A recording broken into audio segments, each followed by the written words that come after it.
Hey guys, it's Phantom A here, and in this video, I just want to share some Spy Cards decks that are submitted from you to fans, so let's get into them right now. This first deck comes from Red Panda Smash, and it has Broodmother, Monarch Scarlet, Esophages, 2 Numbnails, 3 Midges, 2 Thieves, 2 Bandits, 2 Burglars, and 1 Ruffian.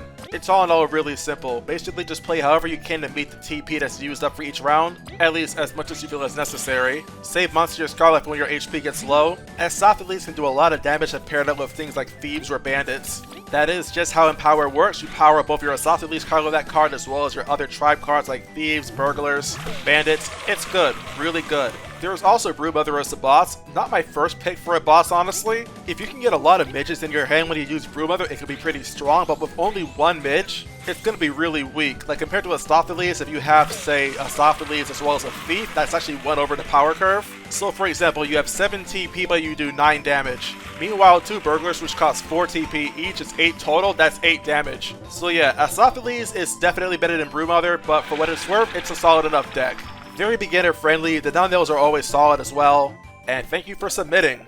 Our second deck to be featured here is from Robert Zelka. I probably butchered that, I'm sorry, but you know, I'm not good at pronunciation. I'm American, not English. Now his deck lists Tidal Worm, Esophages, and Doom Scorpion alongside 5 Thieves, 4 Bandits, and 3 Burglars. The high number of Thieves is good for early game because if you get a Thief early on, you can always just play that to very quickly and oftentimes win the first round, which is very important for getting an early lead. The Bandit and Burglar cards also help you a lot more during the mid game, so you can at least get more often your max zone TP usage for each round. It's a decent selection of enemy cards. The only real problem is that if you face someone with Tidal Worm, you're basically completely helpless against them. No effect cards, no leaf bugs, so just be very careful if you have to fight someone like that. Though on that note, Tidal Worm is also a very strong card in general, and well, I already said why, so there you go. I'm a little iffy on Doom Scorpion though. Honestly, I'd probably recommend instead using Monster Scarlet here. The raw 7 damage in theory is nice, but the problem is just that you can only really use 2 mini-boss cards, and you want to use your other mini-boss card if possible on something that has an effect on it. For example, Monster Scarlet would probably be a better choice instead, but that's just me. Otherwise, it's decent for offense, very good for beginners as well. Just be worried that unless you are really good at predicting your opponent, your damage will very often not overwhelm them. In any case, thank you to Robert Zelka for this idea. Our next deck submission is coming from Gamer for Fun, and it is basically a lot of Chomper, Zasp, and Mafiva. Yes, this deck has Mother Chomper, Zasp, Mafiva, and about 12 Chompers, though I instead decided to use 11 Chompers and a Golden Ceiling because, well, according to him, it's supposed to be lucky. This deck is extremely simple, but like I said before, when it came down to the Bandit deck and nothing else, it's also extremely exploitable. However, with all those Chompers, if you can get Mother Chomper, you're going to do a lot of damage if you really need to.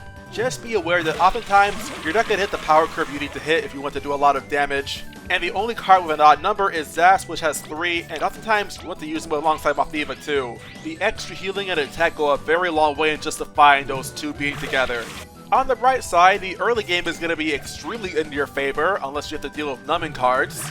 But late game, let's just say, it's not necessarily going to be the best you can work with. Though for the AI, it should be mostly fine. Anyway, I'm grasping at straws at this point, so let's move on, but thank you Gamer for Fun for this deck submission. Okay, this next deck actually comes from somebody on Discord who goes by Deciduous Leaf. It runs False Monarch, Esophages, Monster Scarlet, 4 Thieves, 3 Mothflies, 1 Bandit, 1 Mothfly Cluster, and 3 Burglars. This one is actually rather interesting, as it allows you to use Empower cards twice as often. Now the person who submitted this deck did actually mention that you want to use this deck to fight in the Spy Cards tournament before challenging Tidal Worm. You want to do this because if you do fight Tidal Worm and you beat him, you'll have to deal with competitors playing that card against you as well. And you don't want that because, well, yeah, this deck is extremely weak to Tidal Worm. With that much said, this deck has very good synergy with its TP usage. By now you know that Thieves cost 2 TP and Bandits cost 3. Well, so do Mothfly Clusters, so they also cost 3 TP. Meanwhile, Mothflies themselves only cost 1. So those awkward moments where you want to use as much TP as you have as possible but you really can't, don't really pop up very often with this deck. It also makes hitting that magic number of 7 for Monster Scarlet much easier as a result. It's actually a really fun deck to play with without having to worry about Tidal Worm, so I really recommend it. All in all, I'd either say this is a keeper. Deciduous Leaf, thank you for this deck submission. And might I also add, I'm sorry for spending this long to make this video. Alright, before the last deck I want to show for this video, just a quick announcement. If you, yes you, want to have a deck that you created showcased in a future video on this channel, please leave a comment down below and tell me your boss, 2 mini bosses, and 12 enemy/effect cards for it.